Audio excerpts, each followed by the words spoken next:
We're recording, so now I welcome you again. My name is Kevin, and I'm a member of Meretz Argentina and the World Union of Progressive Zionists. Just a reminder, in case you need translation, you must have seen the instructions. If not, we'll also be sending you the instructions on the chat. But there is simultaneous translation. I'm just going to say it in Spanish very briefly. Para los que necesitan traducción, pueden activar la interpretación siguiendo las indicaciones en pantalla. Okay, sorry to everyone else who doesn't know Spanish. Hopefully this time it works just the same way as it worked the last time. This is a global meeting organized by the World Union of Progressive Zionists and its member organizations around the world. We have people really from all over the world. And this is part 2 of our 3-part series on the Israeli elections, which we understand is a pivotal moment for Israel and the Jewish communities around the world. Last time we spoke with Nadia Rogovsky about the Israeli political system. And today, now that we already know this, or many of you already know what we're talking about, we will be going deeper into the issues around this election. And for this, I'm going to bring on our 2 luxury guests today, Jose and Naamá. Welcome and thank you for joining us. We will be talking with Jose and Naamá with some questions that we prepared before, but you are also part of this.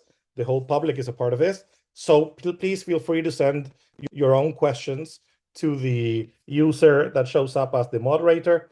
We will try to make as much time as possible towards the end of the call to read your questions for Jose and Naamá. If it's for any one of them specifically regarding something that they've said, please clarify that in your question. If not, I'll just read it and whoever wants to will take it. Also try to clarify where you're from. So it's always good to know where people are reaching out from. So before we begin, just some brief words of introduction. We have here Naamá Moshinsky. She's the director of Tzedek Center's influential local voice program, a network which provides training and strategic support to local elected officials and municipal leaders across Israel. A member of the Hashomer Atzair Educators Kibbutz in Haifa and a founder of Yahav Educating for Zionism, she has spent years driving impactful change in both government and community settings. Prior to her work at Tzedek Centers, Naamá served in key roles within Israel's Ministry of Environmental Protection and Ministry of Education, where she advanced initiatives aimed at sustainability and educational reform. So thank you, Naamá, for joining us. And we have here also Jose Hamra Sassón. He has an MA in political science from McGill University, where he specialized in Middle Eastern politics. He's a doctoral student in the Critical Theory program at 17 Institute of Critical Studies in Mexico City, and is the coordinator of Babelica, Narratives of Becoming in Israel-Palestine, an analytical program at 17 Institute of Critical Studies. He's a speaker and an independent analyst in various courses and events on issues related to the Middle East, and a regular guest on media outlets. He's a graduate of Hashomer Atzair Mexico and a member of J.M. Blatt. So you can see we have 2 very knowledgeable experts that will guide us through some of the topics that they deem to be the most relevant in the elections that are less than 3 months from now, 2.5 months away. So very, very, very soon. And we'll start with a question for Naamá. Naamá, you're in Israel right now. I am, How yes. much? So thank you for joining us from there. It's late in Israel, so thank you for all the Israelis who are joining us. How much do you feel, Naamá, the elections are in the atmosphere, or the electoral climate is around you, and where in your life in Israel do you see it the most? Oh, that you start with a big question. Why not? Um, Thank you so much for having me. And to start with your question, in Israel, whenever you declare election or even the scent of election comes up to the air, everybody feels it anywhere. And for Israelis, I think throughout the world maybe, but specifically for Israelis, this is the first time that we're having elections with AI that everyone can access, use, and make political materials by just a few seconds. So it is very, very, very evident in everywhere, starting with the media, social media and formal media, also printed media, all the forms of communications. And it is filled with videos and really the most creative minds are on this issue, but it is also filled with fake news and a lot of lies. So it is very, very evident, and it is very, very difficult to understand and to know as an Israeli what is truth, what is fake. And we're living in an era of post-truth. Everyone has their own truth, their own beliefs, and you're living in an echo chamber that brings out your own opinions. So it's very, very difficult. My day-to-day work is focused on the municipal level of specifically elected officials. I work with municipal elected officials that serve in their cities, in their towns. So I'm not working on the national scale level of politics, but on the local level. We have 257 local authorities in Israel, which is huge, a huge amount, very, very small ones, but also very large ones. Again, in Israeli scales, you guys live in cities with millions of people. Our largest city is Jerusalem with about 1 million people. That's it. But for Israel, it's a lot. But everybody, no matter where you're from, where you live in Israel, up north, down south, understand that these elections might be the most crucial elections, fateful elections in the history of Israel. For once, we're still during 3 years of horrifying war starting October 7th. It never stopped. People say, oh, there's a war going on. All the time since October 7th. Second, the Israeli public is... Naamá, you're muted. Yeah, sorry. So the Israeli public is tired.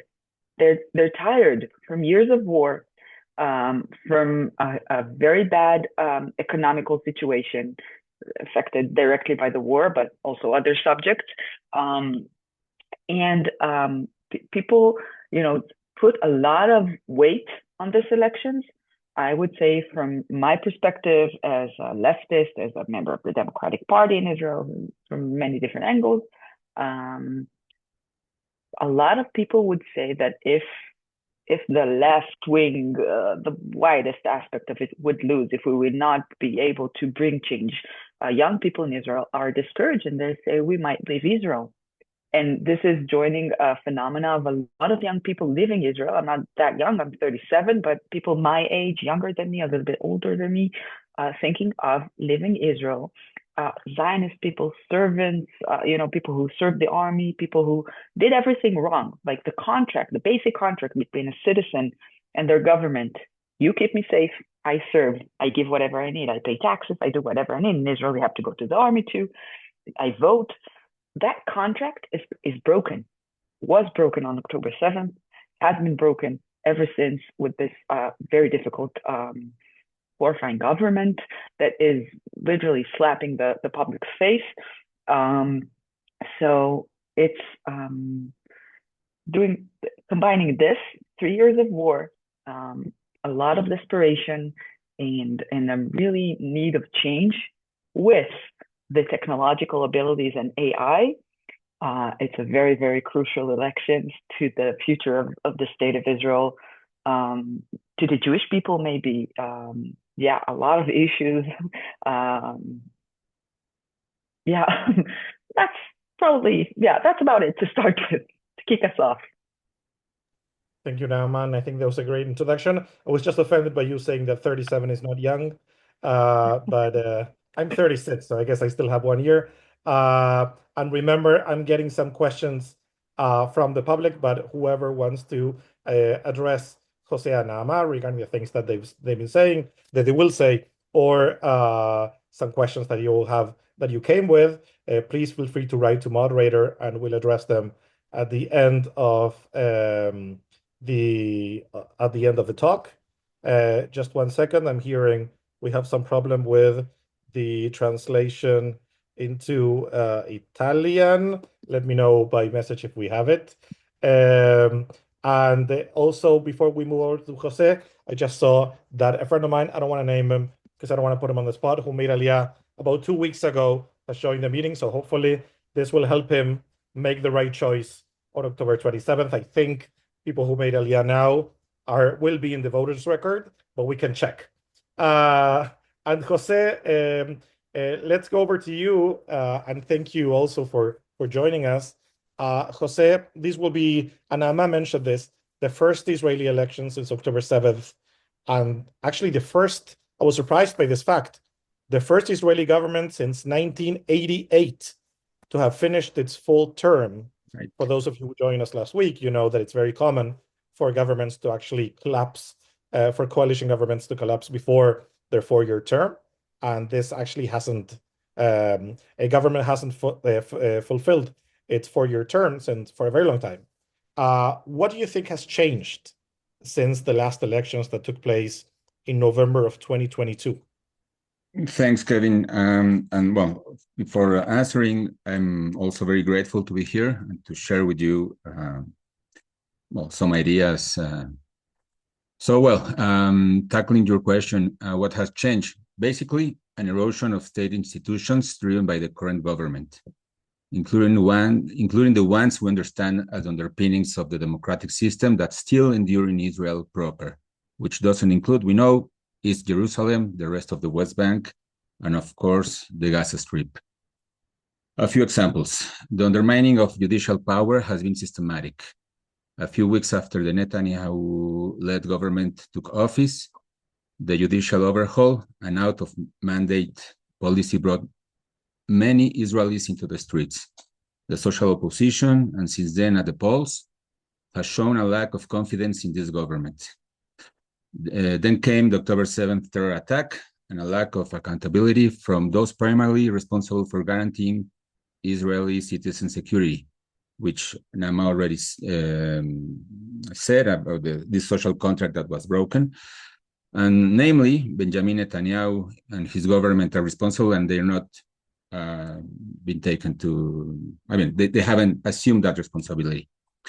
Considering many things, such as a lack of attention to warnings regarding Hamas's intentions, even days before the attack, we can't forget that Netanyahu gave the green light in 2014 to fund Hamas with Qatari cash. Also, the so-called Qatar Gate needs to be clarified. The case of officials close to the Prime Minister working to promote a positive image of Qatar. We've seen the emergence of far-right ultranationalist parties in power, shaping Israel's security reality, including the war and atrocity in Gaza. The Israeli economy has been affected by this reality. On the one side, Bezalel Smotrich, has deepened occupation and Israel's grip on the West Bank and East Jerusalem. Attacks and pogroms by Jewish settlers, protected by the Israeli army, against Palestinian communities are turning the West Bank into a powder keg. On the other side, Itamar Ben-Gvir has redefined the mandate of his ministry from public security to national security. National, understood through a chauvinistic lens.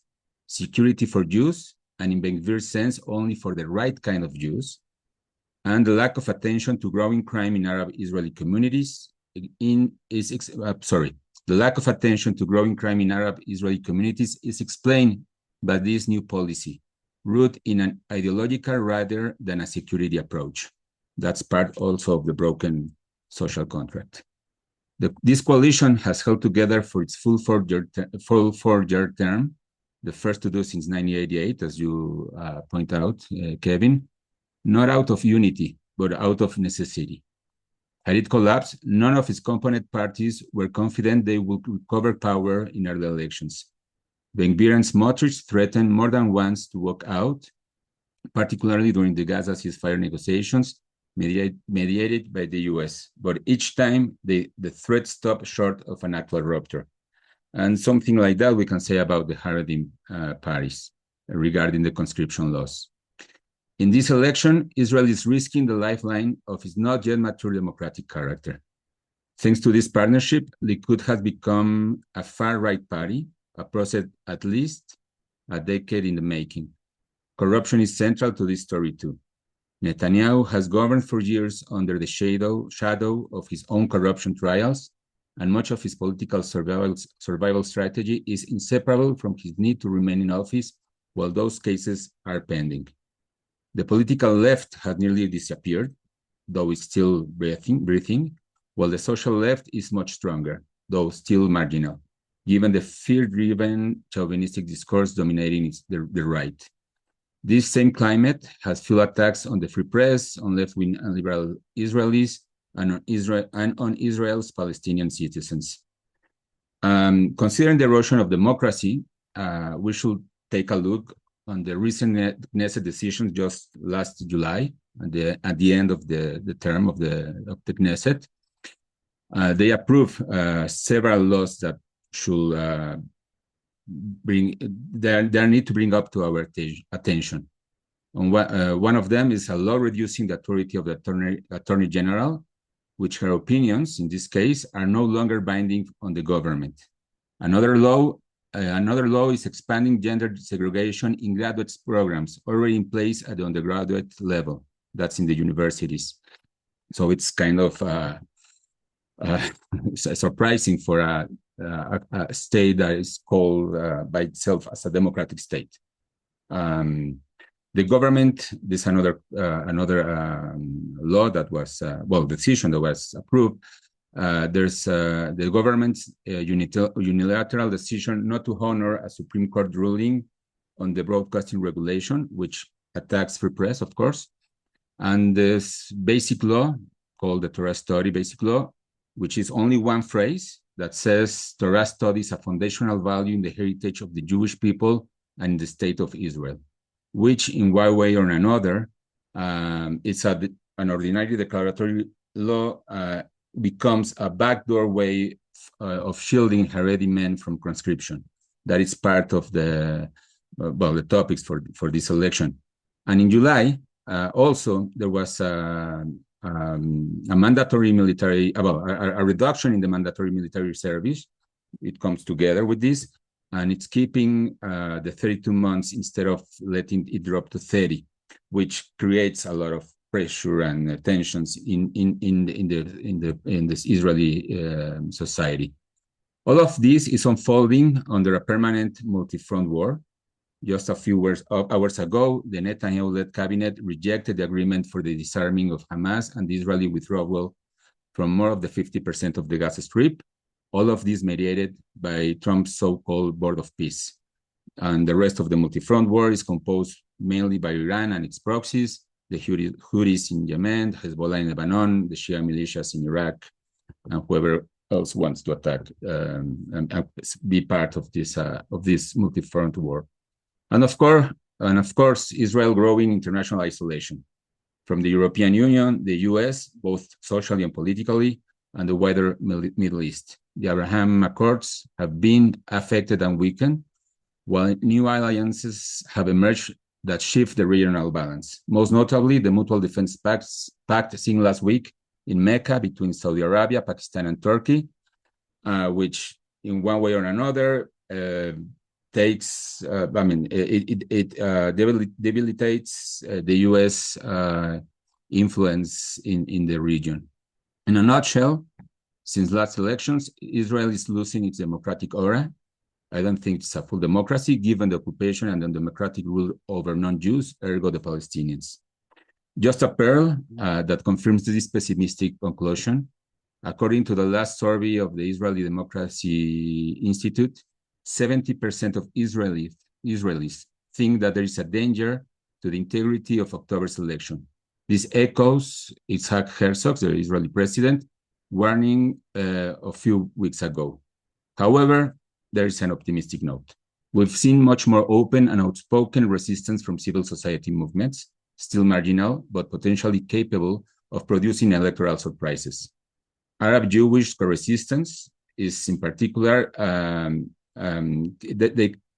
this resistance could translate into creating a democratic foundation pushed from the bottom as a counterbalance to chauvinistic and anti-democratic forces and expressions. And also the Supreme Court is still alive as a counterbalance to these fascistic intentions. We have to remember that in January of 2024, it struck down the government's own reasonableness amendment that was the centerpiece of the 2023 judicial overhaul. So, in a nutshell, this is something that has happened in the last 4 years, and there's much more, of course, but I think it's a way to tackle this question. Thank you, Jose, and thank you both for this introduction, which I think is going to be very useful for the rest of this conversation. Now, I have a question now for Naamá, and then Jose, if you want, you can add your comments to it. Naamá, now that we've seen sort of the landscape leading up to the elections, that you think are fundamental to understand what is happening and why these elections are so important. Not that any other election is not important, but maybe this one will be more important than ever before. What about voters? And I know this is a difficult question because Israel is a bit of a tribal society, following the words of Ruby Rivlin. There are different kinds of voters and different kinds of groups that interact differently with the state. But when people go to vote on October 7th, which issues do you think they'll be thinking about first and foremost when they choose how to cast their vote? Sorry. Now you're on mute. You should be able to unmute yourself. No? You can just unmute me. Yeah, thank you. Now we can hear you. Okay. Yeah, okay, perfect. So it's a really good question how Israelis cast their votes, because we've seen in the history of Israeli elections that really, as Jose mentioned, there are turnouts and surprises on the day of elections.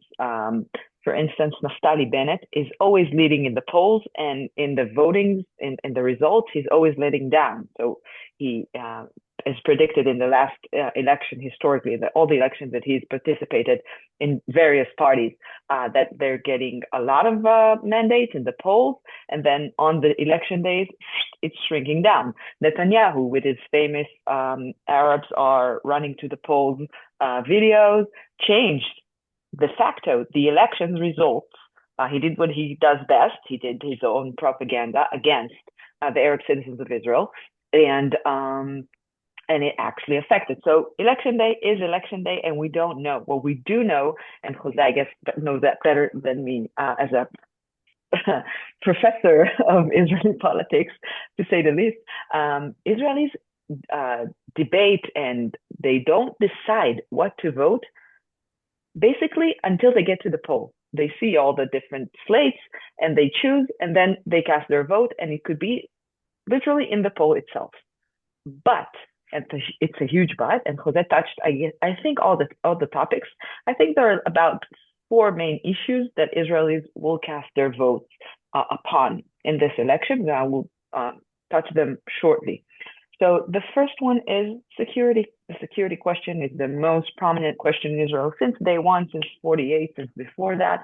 And we're talking about inner security, national security, Ben Gvir, all that, the West Bank, Gaza, but the occupied territories, what's happening today with settlers arsoning, harming Palestinians on the West Bank. It's a huge issue, and it's not only for leftists to see upon. So it's kind of trickling down to the entire Israeli society, and the war, obviously, what's happening in Gaza, in Lebanon, in Syria, in Iran, affects the way Israelis cast their votes. First and foremost, it's not a surprise that Gadi Eisenkot is now a formal general in the military, the forgot how to say Ramatkal, but the chief of the military. Chief of staff. Thank you. Chief of staff of the Israeli military is the leading leader in the polls today with the largest party, and said to be the next prime minister, army veteran, a man who lost his sons, family members in the war. He's like the most prominent leader. That's what Israel sees, and that's always have been. Every party needs their own general. Even Yair Golan is a general. Everybody would put a general in its ranks, besides the Arab parties, which is a different topic, and I'll touch that in a second. So that's the first and foremost, most important. Again, 3 years of war, the inner front, the national security question, Ben Gvir, and really the horror that's happening in the West Bank and Palestine. It's number one. The second question, I think, is kind of the other side of the coin of the security question, is the equal burden issues. So in Israel, there's a mandatory draft. I served in the army. Everybody served in the army. Besides Haredi people, José touched that topic, so I won't go a lot into it. But that issue is a huge deal. It's a deal breaker. It takes out people to the streets. It will affect, I think, even the Orthodox parties. So we have Shas and we have Agudat Torah. It would affect their votes mildly, because they're very segregated and conservative society, but still we might see a small current, and we do see them as religious people, not Orthodox, but religious people, form parties that call upon service, call upon the equal burden, people with kippot, people with women, men equally, calling for that, calling for religious people to vote for drafting to the army. So moving away from the historical, or I don't know, more right-wing conservative parties, and kind of renew the alliance between the people and the country on a different kind of new atmosphere. Parties. Israel has a multi-party system, as you know. So every election we have new parties. These are the new parties. So that's a very important topic. The third thing is the judicial reform, in which José already explained about. And I think you have to add to that the issues that, again, the Israelis today feel that they're, really not seen as citizens. The cost of living, okay? Not like economical huge issues, just to be able to buy a popsicle at the grocery store. It's a big deal today. Israel is very, very expensive. The cost of living here, the number of salaries you need, the crisis of being able to buy an apartment, which is what Israelis do. They buy apartments, they don't even rent. So this kind of thing is very important. And we saw the primaries in the Democratic Party, and we will see on Tuesday the primaries on the Likud party. There's not a lot of parties that do primaries, but these two specifically do. We would see the result, and we would see this kind of reflection between people who are doing what they believe in and putting on and casting the people in their parties to represent them in that manner, and a very greased, conservative, old-fashioned party system like the Likud has, as a party that's been ruling Israel literally for the past, 30 years-ish, a little bit more, thank you.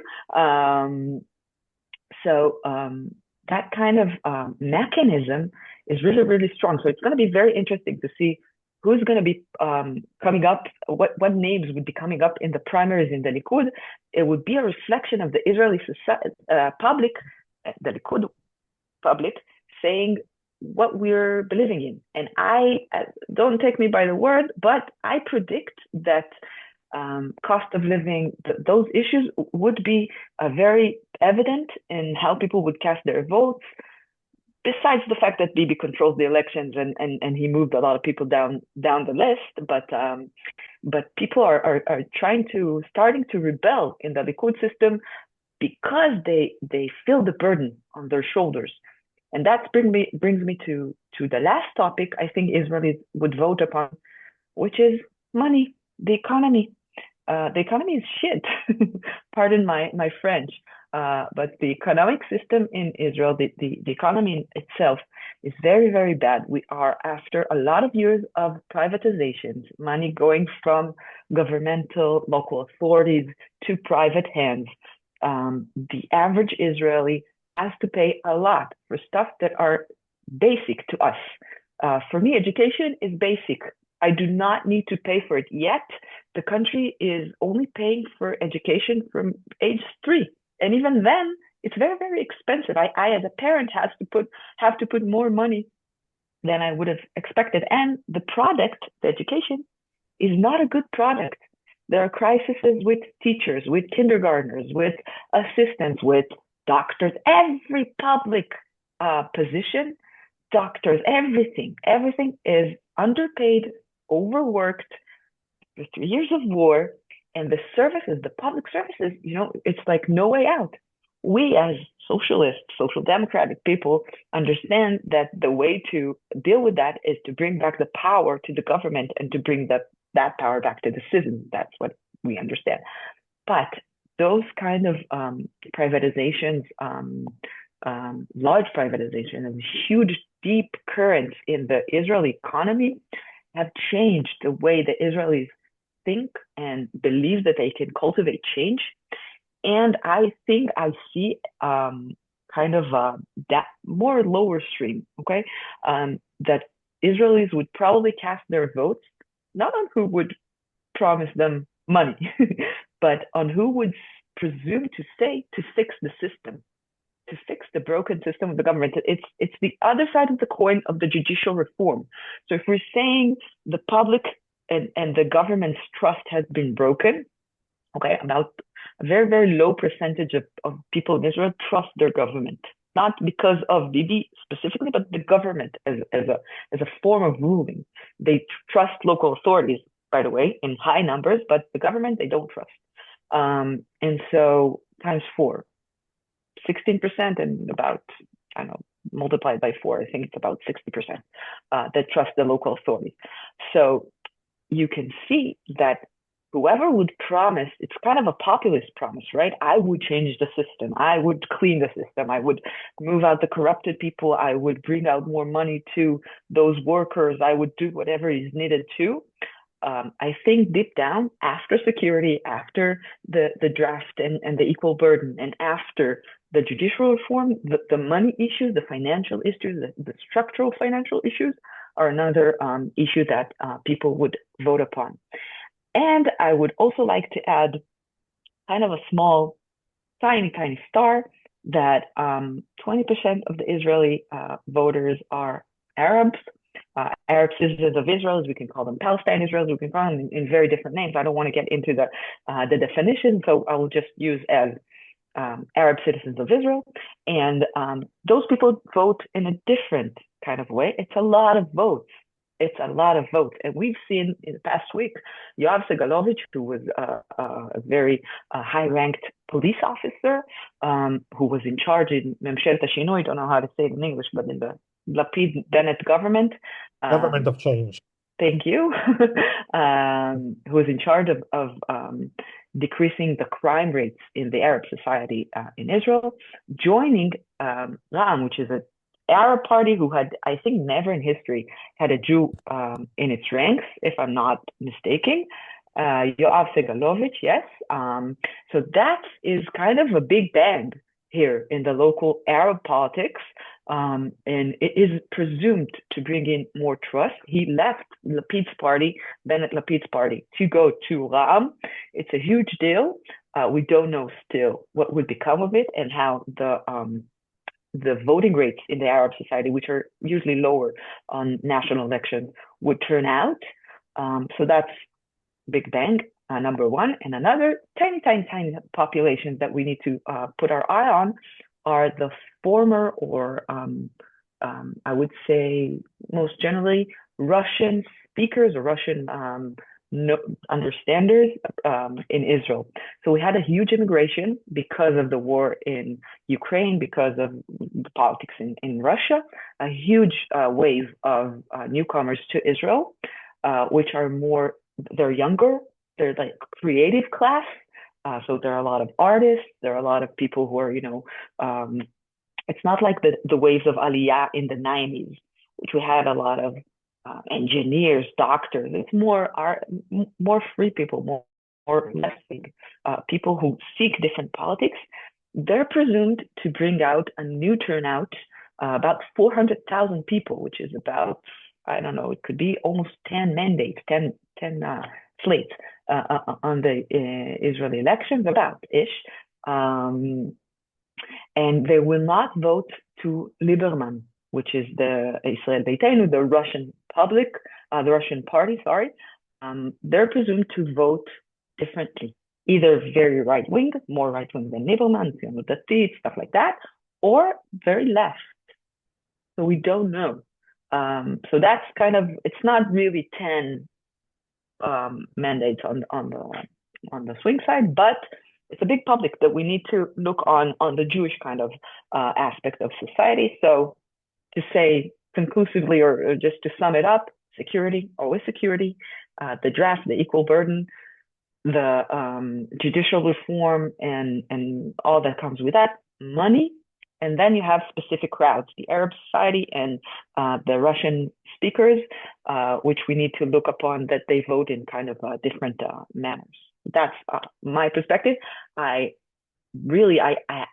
You need to promise me that you will listen to other Israelis and other sources of information to understand a little bit more about the voters' turnouts and how people vote in Israel, because that's my opinion and how I see reality. And, we're Jewish. It takes a lot of opinions. So, yeah, thank you. Amazing, Naamá. Thank you. And yes, we promise we will ask more Israelis. Don't worry. This won't be the last conversation about this. And Jose, would you like to add something to this question about what Israelis will be thinking about when they decide or when they cast their vote, which, according to Naamá, is basically the same moment?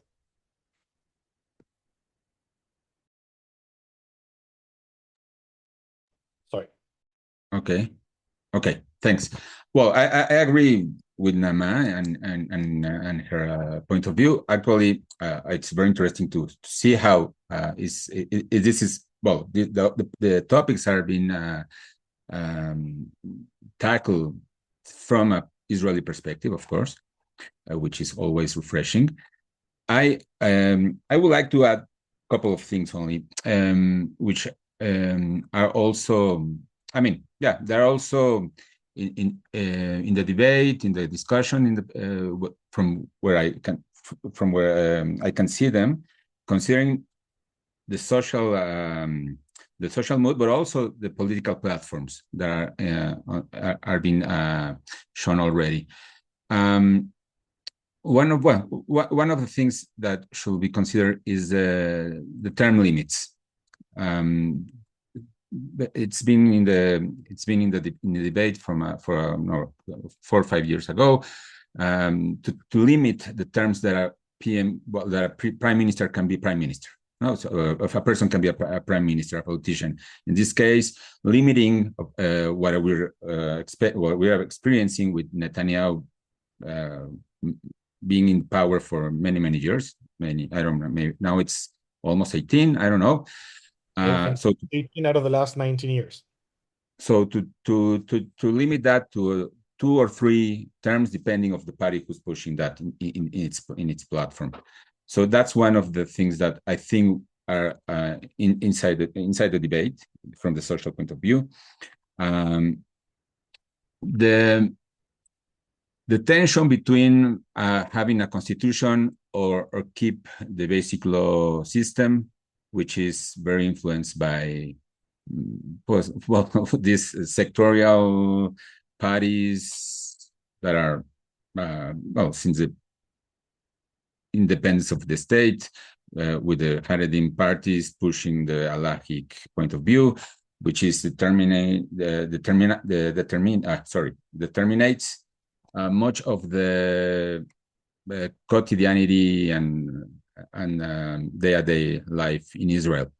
The Shabbat, the transportation system, even from the pluralistic point of view, if the kotel and it's part of for all the Jews or only for the Orthodox kosher kind of Jews. Well, from that point of view. So this is something that it's being permanent in the different elections, and I think will be present nowadays, considering the conscription military laws that haven't been passed yet. And I agree with these sectorial votes. The Arab sectors, that are pushing their own agenda for to tackle crime, the organized crime, and that with Ben Gvir they were marginalized. And yes, the Segalowitz move to Ram, it's very, very important. It will.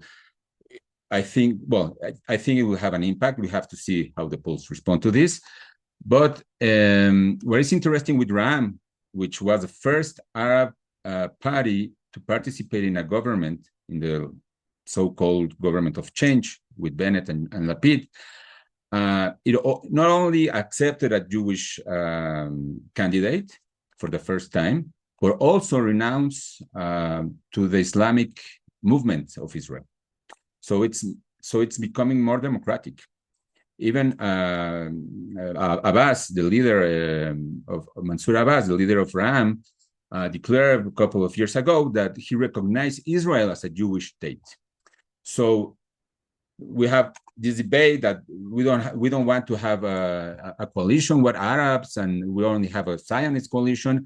But Mahmoud Abbas, is showing a very Zionist point of view. Recognizing Israel as a Jewish state, and also accepting Jews to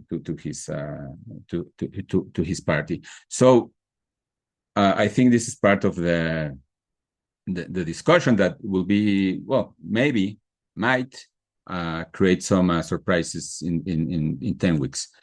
So let's see. And the other thing, which is not part of the topics that explicit in the debate, and that can tackle most of what we already discussed with Naamá, is that the occupation of the Palestine territories, the rule over the Palestinians, is not part of the debate.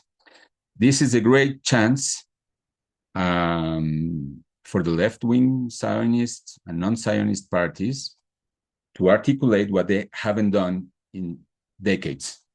The burden of living, the cost of living in Israel, the military conscription, the burden of the military is side by side with the occupation.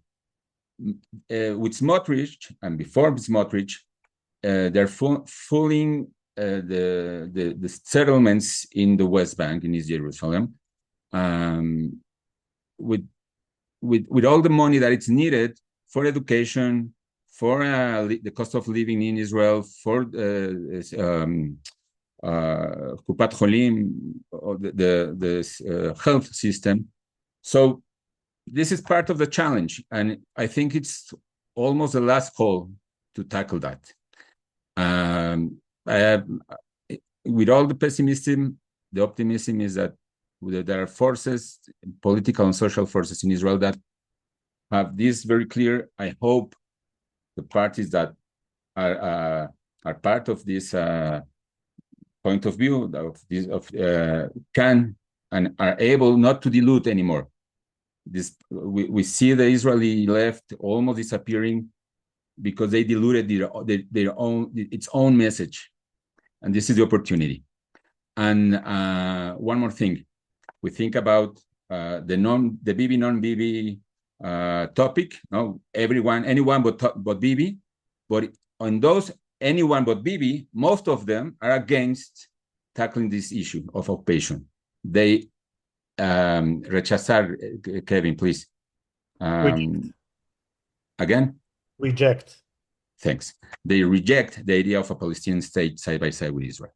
So, and openly, in platform and in their messages and whatever. So, this is part of the topics, and I think agreeing with Naamá, we still have to see what will happen in the main and the only poll that will be in the 27th of October. The other numbers we will see next week for sure. Well, there is an approximation, but we need to see how the public will respond if they go to the polls. If there will be a low or a big participation of the Arab citizens of Israel or not. And well, let's see what's the surprise. Hopefully, will be close to our own point of view.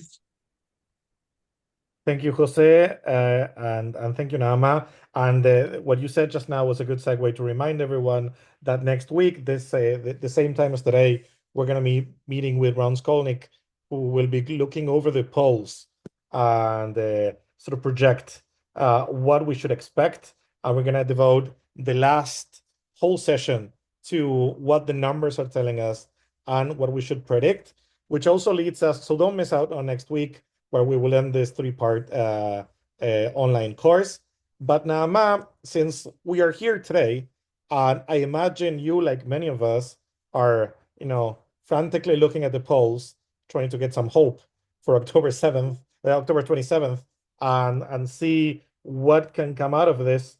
This is a good reminder that this won't be over on October 27th. October 27th, based on the numbers, will lead to a whole round of negotiations, which might take months to see who will be in the government and who will be in the opposition, if we're lucky and Israel doesn't move over to a second or third round of elections. So how are you living through that expectation? And what is your best guess of what we will see on October 27th and the weeks after that? If you can. Nobody's asking you to predict the future, but yeah, to the best of your knowledge. Oh, wow. I'm not going to predict the results. That I'm too smart not to do, too old not to do. And there were too many elections since I'm 18 that I've participated in, and thank you. But I would say this. The Israeli society, first of all, the system, how the system works, how elections work in Israel, as you've said it correctly, they count the votes, and then the day after would probably know who's who, but then they go to the president, and the president actually is the one that chooses who gets the mandate to form the government. So it might be the largest party, now predicted to Gadi Eisenkot, but it might not be, as already happened with Netanyahu in the past. If Eisenkot, fingers crossed, can put together a government to get to 61, that's great. But then you start negotiations. So negotiations take time. Who wants what? And that comes directly from which party gets how many mandates. So if, for instance, the Democratic Party gets 11 or 15, it doesn't only affect how many positions and roles they have, but literally their relative power within this coalition could affect a lot of things, exactly like Jose mentioned the story about Ben-Gvir and Bennett, who had only 4 mandates, 4 seats, and had held the government, the entire government, excuse me, but in their balls. Pardon my, really, I'm very bad, not very polite. But they had shifted funds, millions of dollars, basically, but shekels, to their own agenda. And I think that point in which people are now talking about Eskemim Koalitionim, the coalition agreements between the different parties, as a phrase, it's a catchphrase in Hebrew. It became something that everybody are talking about because that's the easiest way to move money to your own agenda. That thing would be very, very evident after the elections. Who asks what and who gets what in those fundings? It's like free money. You don't have to go through the budget. It literally comes out of the Israeli governmental budget, but you don't have to cast a vote on it. It's a promise. It's an election promise. So the way that Gadi Eisenkot, again, fingers crossed, can control the parties within the new formed coalition and the way that they would ask for funds and ask what they would ask for them to sit in that government, it's not only ministerial positions or vice ministers or committees in the Knesset. It's not only the formal position, but the informal structural issues, even stuff like you've mentioned the health system, Bituach Leumi, the national security system in Israel. Who would lead it? There are so many funds sitting in the national security system in Israel because of the longevity and people aging and dying later on, and also because of the war. So we see a lot of veterans, a lot of wounded people, and Israel is still on the health system side and on the national security side is still kind of, it has remains of social democracy in it. So those systems kind of work. Who would get those positions? Who would ask those positions? So the informal, not Knesset, not government, but other public positions and coalition funds is a very big deal. So we're talking about three months post elections. Still, the government is probably would not stand. It takes until, I guess, January, and then you have to put people in all those ministerial positions. So if, I don't know, Naamá Lazimi from the Democratic Party gets the Ministry of Education, my wish, okay? She has to put on people on her staff. A minister, I used to work for the Minister of Environmental Protection. She had on her staff 6 people, small ministry. The Ministry of Education in Israel is the second largest after security, so after the defense ministry. So imagine Naamá Lazimi, who has worked on the political and the opposition side for all of her political career, except that glitch of the government of change. She needs a lot of people. Those people sit today in the Israeli public society, in NGOs, in organizations like I work in. So we're talking about kind of a grade up from the civic society to the governmental society. We would see a lot of new blood in the best way possible entering governmental positions. So that's another thing that we can hope for, and I'm very optimistic here. Okay, so for instance, Naamá Lazimi calls me up and says, Naamá, come work for me, be my municipal advisor at the Ministry of Education. I say, hell yes, of course I'm coming up. Someone has to man up my position at civic centers, at local voice. So we would see, hopefully, again, a shift in the left wing, also kind of third sector in NGOs and the civic society, again, hopefully. And we would see also a change in cities and municipalities, because a lot of the candidates, not a lot, but there's a wave of candidates from the municipal rank that are running on the national election. So we have, for instance, a few days ago, a friend of our network, a member of our network of Local Voice. We have a network of residing politicians from all over Israel on the municipal level. A guy from Ramat Gan declared that he's joining Gadi Eisenkot. Amazing. If he's becoming a Knesset member, someone else would enter the political arena in Ramat Gan. So, and it's not a big city. Again, it's not the most important city. It's a big city. It has policies. It affects the life of a lot of Israelis.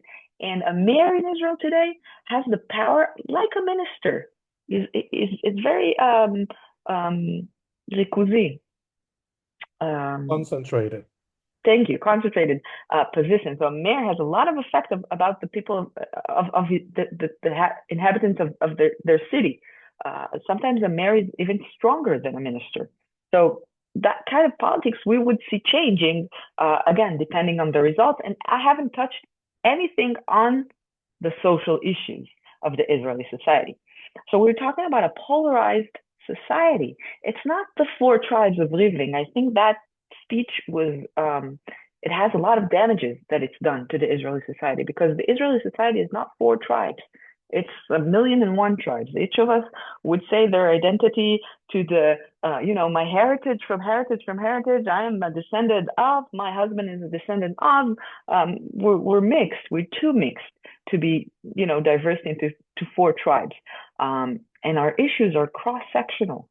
So as Jose mentioned, stuff like public transportation or the relationship between the religions and state, not the kotel. It's a non-issue for Israel. It's a huge issue for the world Jewry, but for Israel, it's a non-issue, unfortunately. But issues like if you open or not businesses on Shabbat, it's a huge deal.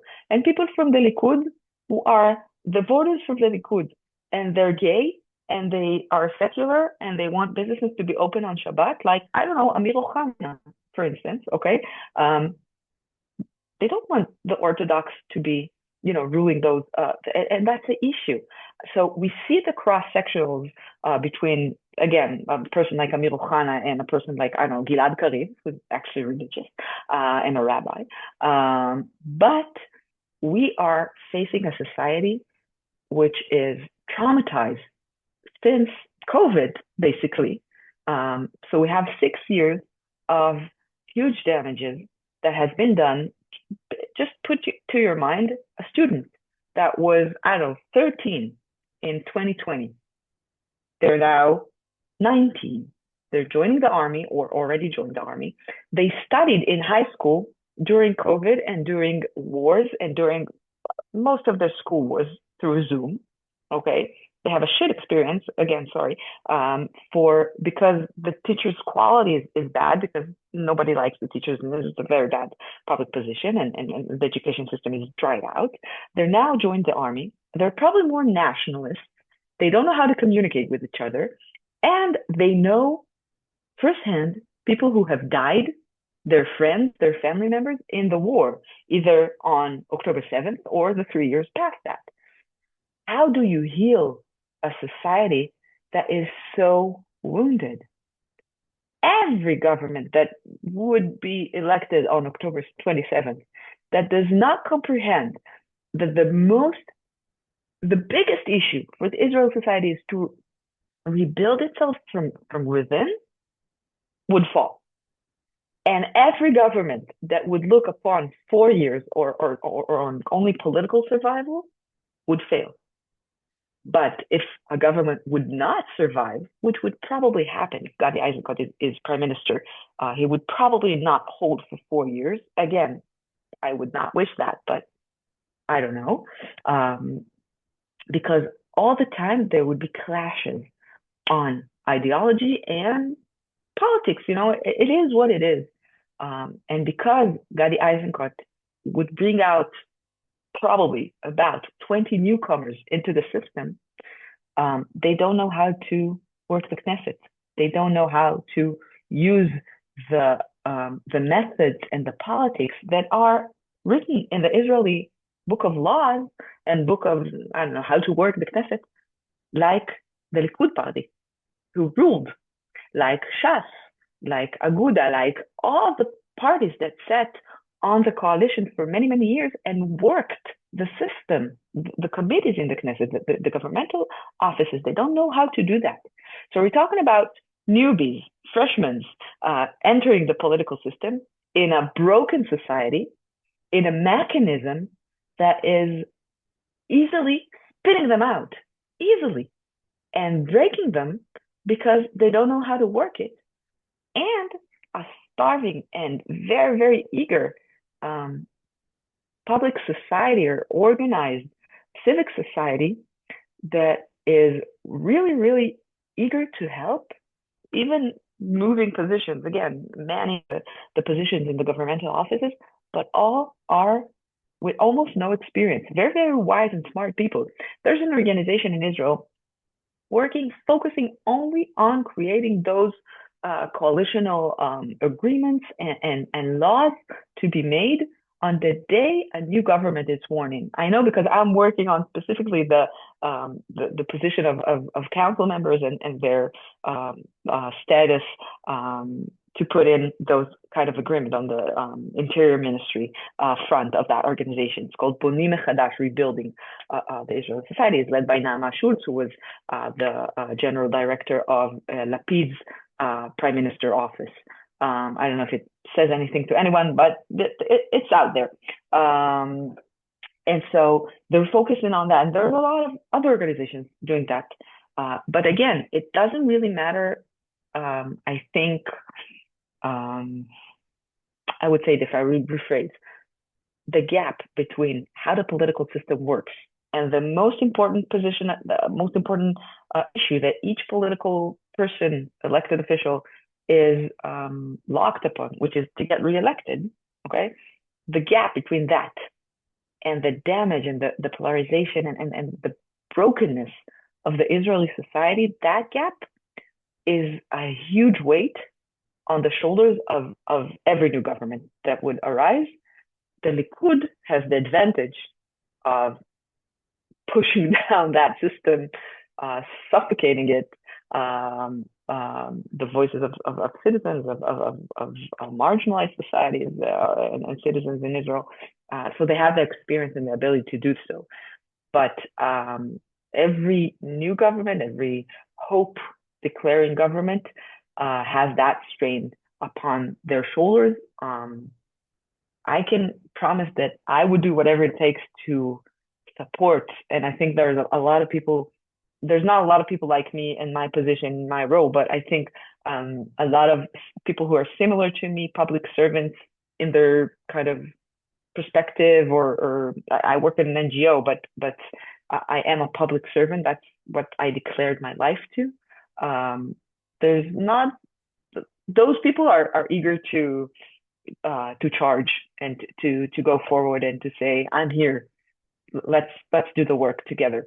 So if there's any hope that I can give you, is that these people exist in Israel, and I don't know how the election would turn out, but I really hope that they would have places to go to and people to work with after the elections. I hope that kind of answers your question. I kind of took it to where I see it, maybe too much, Kevin. It does, don't worry. You mentioned when you were talking about the Kotel that the priorities of Israelis are probably not the same as Jews living outside of Israel. And with that, I wanted to go over to the last question from me, and we have some questions from the audience, which are probably more interesting. But for Jose, who, like me, lives outside of Israel, we both live in Latin America, and you, Jose, from Mexico, where do you see the impact on the upcoming elections on Jews living in Israel, which I think is the majority of the people on this call? Right, thanks. I'm not eager of Samuel Huntington's Clash of Civilizations, but I will bring a metaphor to this. What I see in Israel is a clash between the worldview of Meir Kahane versus the worldview of Yeshayahu Leibovitz.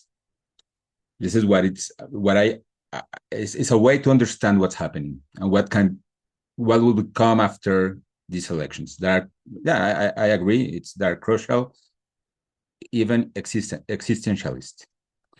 So from this side of the universe, given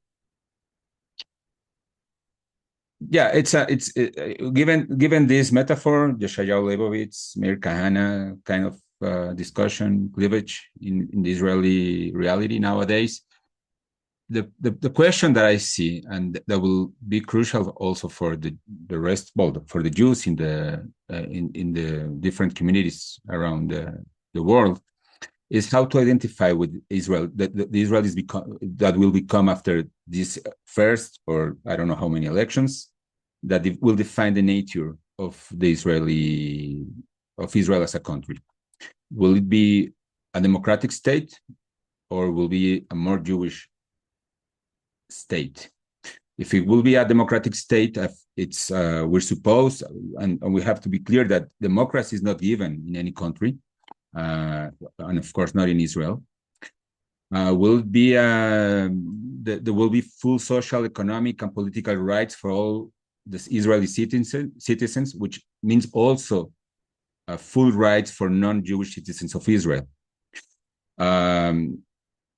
The 2018 nation-state basic law will be overruled or reformed in order to include equality to all Israeli citizens. These are all questions, regarding democracy. Can can Israel expect to be named as a democratic state while it keeps a non-democratic rule in different shades over 7.5 million Palestinians in the land? And when I say these shades, when I call these shades are the Palestinian citizens of Israel, Palestinian residents of Jerusalem, Palestinian habitants of the West Bank, and the Palestinian survivors of the atrocity in Gaza. So what kind of democracy, if we still are democracy after this election and the following ones? And regarding the Jewish question, what kind of Jewishness? An Orthodox-oriented that excludes liberal religious Jews as Gilad Karib, or non-religious Jews and even non-Jews, or it will be a pluralistic Jewish state with values, or the Orthodox monopoly will be kicking all over the way.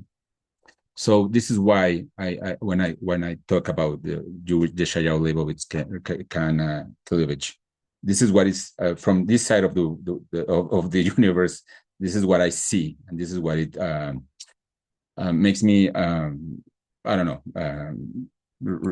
make these reflections, around the following elections. We understand in the Jewish world, including Israel, that we're safer as Jews, as a minority, as any other minorities in democratic states. When democracy dilutes, as we see nowadays, we're unsafer. We live in unsafer societies. This is not, the rise of anti-Semitism, which is not, which Israel is not responsible of it, of course. It's a pretext for all the anti-Semites.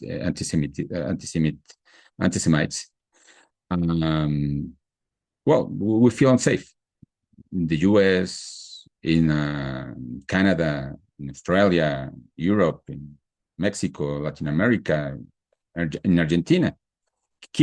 We have to kill Jews. There was a graffiti in a subway station last week, as Kevin reported. This has not been anti-Zionist; it's been also anti-Semitic, or even, anti-Zionism became anti-Semitism, and it's an issue. That Israel is not responsible of that, but it's fooling when it's less democratic as we wish, as we wish. And well, we have to remember. You made this remark, Kevin.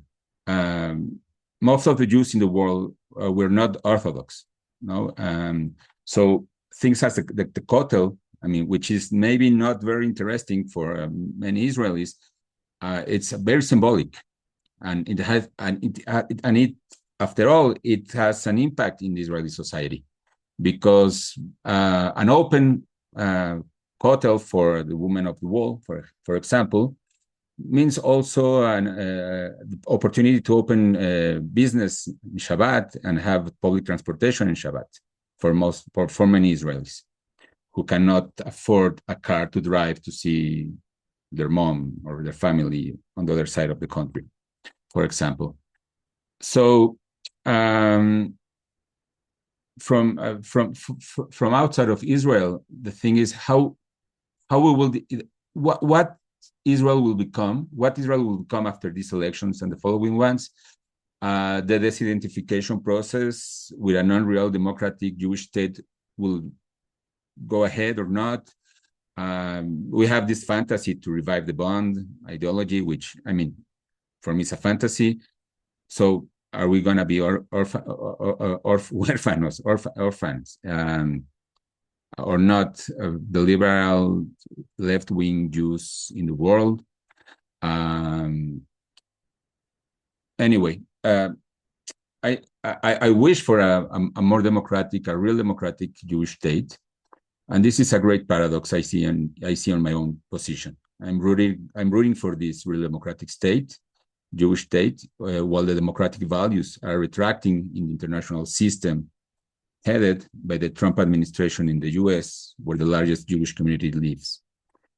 I really have I really have more questions and doubts than answers and certainties. Let's see the results of the elections, but first, they have to happen, and if they happen, I hope that they won't be rigged by the Netanyahu coalition, including the possibility of restarting a full military operation, also known as war, in the remains of the Gaza Strip and the West Bank, of course. So it's crucial for Israel, and I think the elections will be crucial also for many Jews around the world in a very unsafer climate. Anyway, good luck, and Naamá and all the voters. We're rooting for good choices. Unfortunately, many political parties are not tackling the real question, I think. Anyway, that's it. Thanks, Kevin. Thank you, Jose, and thank you both for your words. And we have some questions from the audience and some minutes to address them. I'm just going to throw them out there for whoever wants to take it. Somebody from the audience is asking if you think any of the parties or candidates are addressing the growing phenomenon of Israelis migrating from the country, moving to different countries, if you think this is an issue of concern for the typical Israeli, and it might be something that the next government will have to focus on. Sorry. Oh, there. Thank you. I would really shortly address it. No, the answer is no. No one is looking at it. It's a very, I would say, kind of, first of all, it's not a lot of people, and it's only the people thinking about it is the people who can easily or easier for them to move out of Israel. It's not as though Tel Aviv is on fire and the only safer place is Europe. First of all, Europe is not a very safe place for Jewish people, as Jose mentioned. Anti-Semitism is rising everywhere, not only in Europe. To become a minority after you've lived your whole life as in a Jewish state, as complicated and not good as it can get, but still home is home, and migration is a very, very tough thing. Doing B'aliyah is a tough thing, if any of you had experienced that or going to experience that. So it's a very, very tough thing to do, and those talking about it are the people who can afford it. Either they have passports or they have the money, or it's kind of a privileged population. It's a very small influx of people who are talking about it, but as in my perspective, as the people I see surrounding me, people who are democratic, leftist, progressive, young, my age-ish, people who are asking themselves the question of where I'm going to raise my kids. My oldest daughter was born 2 weeks prior to October 7th, and my youngest daughter is going to be 3 months this week. My biggest concern is how I'm going to run with 2 kids to the mamad, to the shelter. And people don't want to live like that. So it's a very big question, but again, it reflects on the security issues and a lot of that. And I think Jose touched it in a very sensitive way. People are discouraged, but they don't want to leave home, but they're also almost, I don't know, maybe kind of lost. So people are talking about that. People are doing that. People have left Israel, but none of the parties are touching that issue because there are huge issues to be touched, bigger, stronger, more prominent. Oh, thanks. Although it's interesting because according to the census report, the last I don't know, couple of weeks, 280,000 Israelis left Israel since October 7, which is the double from a decade before. So the numbers that I know are around 400,000. because the census is not accurate. Okay. So yeah, we're talking about big numbers, but still, it's not non-issue. It's an issue, but it's not something that you would open a news report upon, or you're not talking about it. And as long as the high-tech industry is the one leading the Israeli economy, and people want to work in it, and that's the thing that you talk about. That's kind of the reflection of it, or I don't know, I'm just sort of the coin of this. Young people leaving Israel, right? Okay, the creative class maybe, but we have the high-tech industry.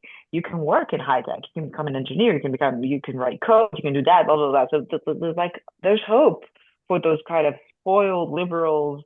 There's hope for them.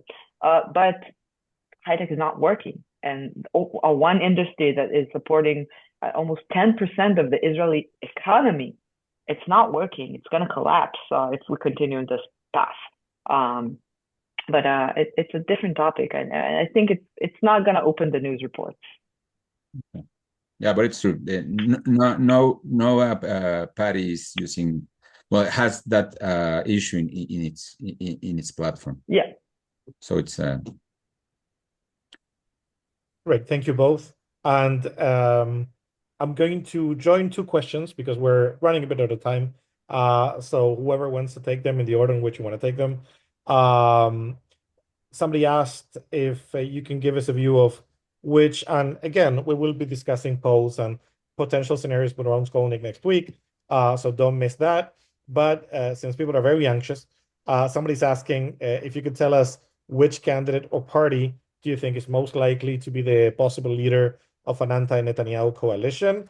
And another question, since we're doing it all together, since this is an activity organized by the World Union of Progressive Zionists and affiliated organizations around the world, obviously somebody asked, what do you think will be the outcome for a Democratim, the Democratic Party led by Yair Golan, which will be running for the first time in these elections after the merger of the Labour Party and Meretz? Well, considering the numbers of this weekend, I mean, we cannot predict, as Naamá said. We don't have a ball to predict. But according to the numbers, in the non-Bibi coalition, I mean, I think Gadi Eisenkot has the hand to form the coalition. But well, we have to. I mean, he will be the leader. The interesting thing is that he will be the first prime minister from a Moroccan non-Ashkenazi origin. So that's just for the data, just for. I mean, I don't know if it means anything politically speaking, but he can attract. From that identity point of view, both from traditional Likudniks, non-Ben Gvir like to his realm, as well as from the Shas voters, that many of them are not religious, are more traditional. So Ben Gvir can become that kind of attractive personality. So, well, I insist, and considering what Naamá already told us about the coalition negotiations and all that, I think Gadi Eisenkot has the prime opportunity to become the next prime minister. But let's see. I think that question is still dependent upon all the parties that, unlike the Democratic Party of Israel, are non-primary parties, and in which the head of the party, including Eisenkot, usually a man, decides who will be on his list. And Eisenkot, for now, I have to touch that topic, specifically the gender issue. Almost none of them had declared a 50-50, like the Democratic Party had, male, women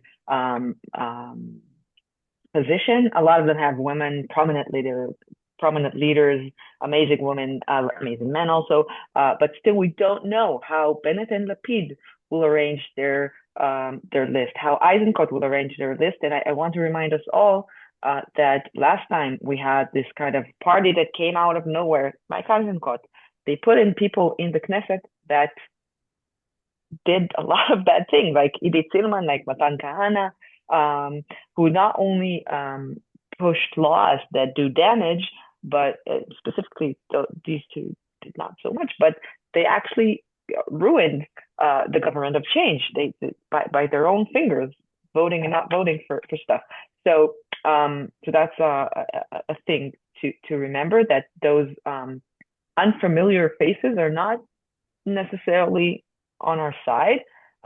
Second, I have to say that Gadi Eisenkot's Moroccan mother was on the top of every news and headline this past week. So this kind of identity, it's a huge deal. People always try to not make it an issue, but it always is.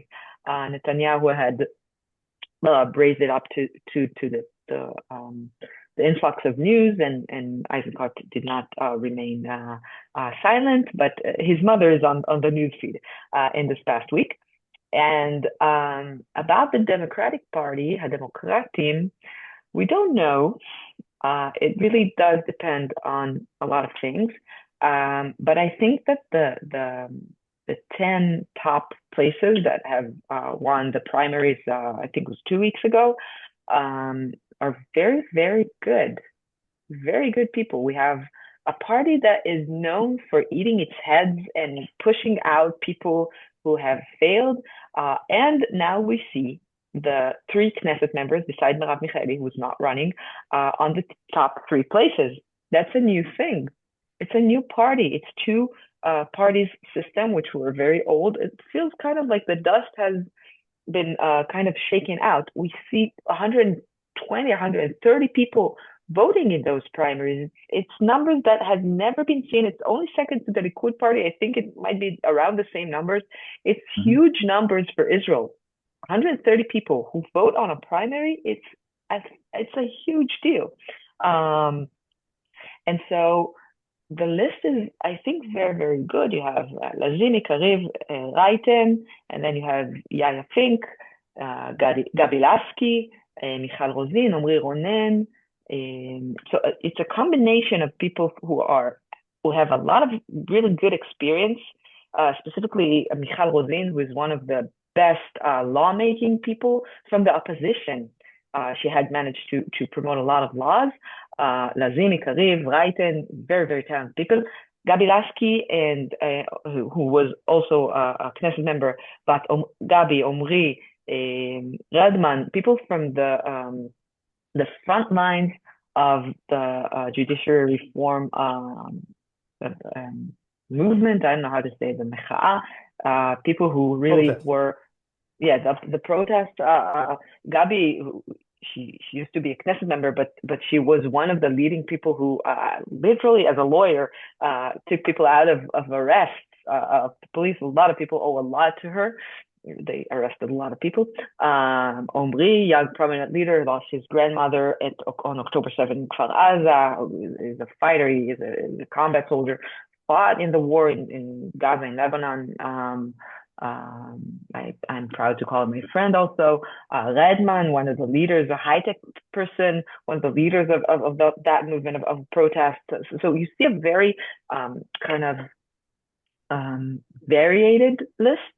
I'm only talking about top 10, but I'm hoping that the 15 would enter. But those top 10 are good top 10, and they're kind of a variety. In the inner politics, you can see on the Democratim, you can see that Lazimi and Yaya and Kariv are kind of in the same inner circle within the party.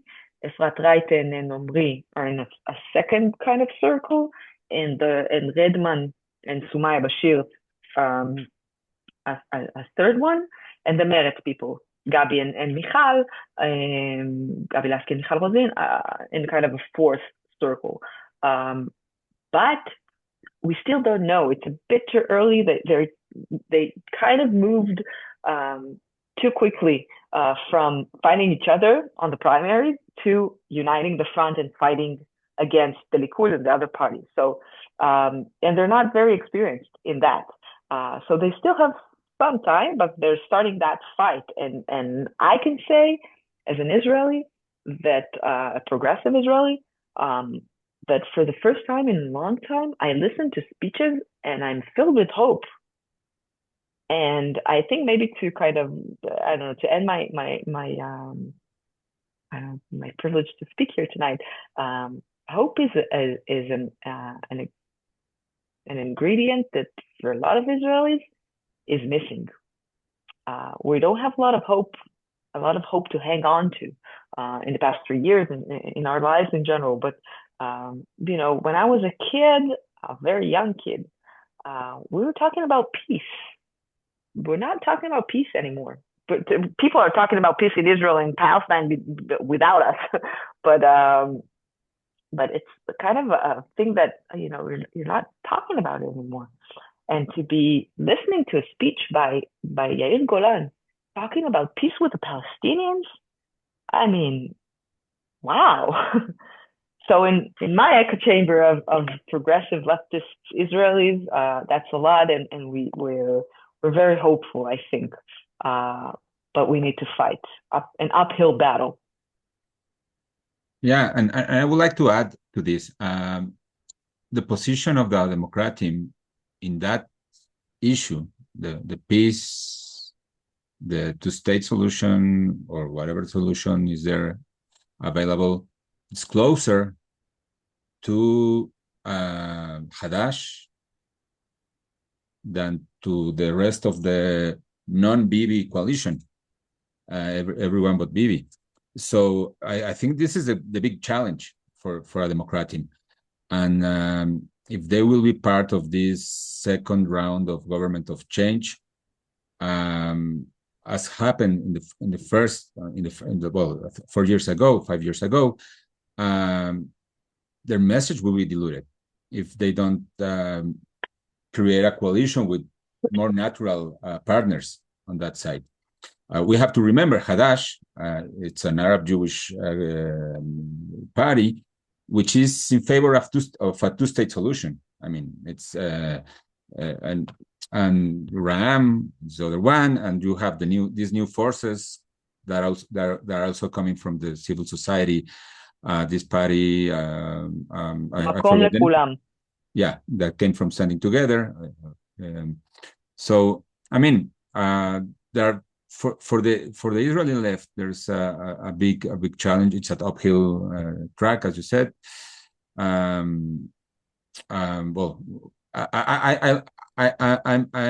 I'm happy to listen to you, Naamá, to express this hope. So we'll root to you. We root with you. And if you know citizens of Israel who can vote in your countries, please send them home on October 27th, just for 24 hours to cast their vote and to help us on this fight. Absolutely. And somebody asked in the questions, by the way, how Israelis living outside of Israel can vote. Please reach out to either Meretz Argentina, Partners for Progressive Israel, whichever UPZ affiliate you have near you, and we'll be happy to send you the information, since every vote counts. And as Naamá and Jose, I think, said very eloquently, these are very, very important elections. So if you were able to go to Israel and vote, please do. For now, Naamá, Jose, it's been a privilege listening to you both analyze this complex issue with us. Thank you. For those of you, thank you. And remember, next week we will be meeting at the same time with Ron Skolnick to talk about the polls and likely potential scenarios after October 27th. We will upload the recording in case you missed this or want to share with someone, which is helpful for people who couldn't make it today. This will be on YouTube, also with subtitles, at least in Spanish, maybe other languages. And keep in touch. Remember to follow the Union of Progressive Zionists on Instagram and your local UPZ affiliate so that you'll be up to date with upcoming events related to the Israeli elections and also quite a few other topics. Thank you so much and have a great day. Thank you. Thanks. Thank you very much.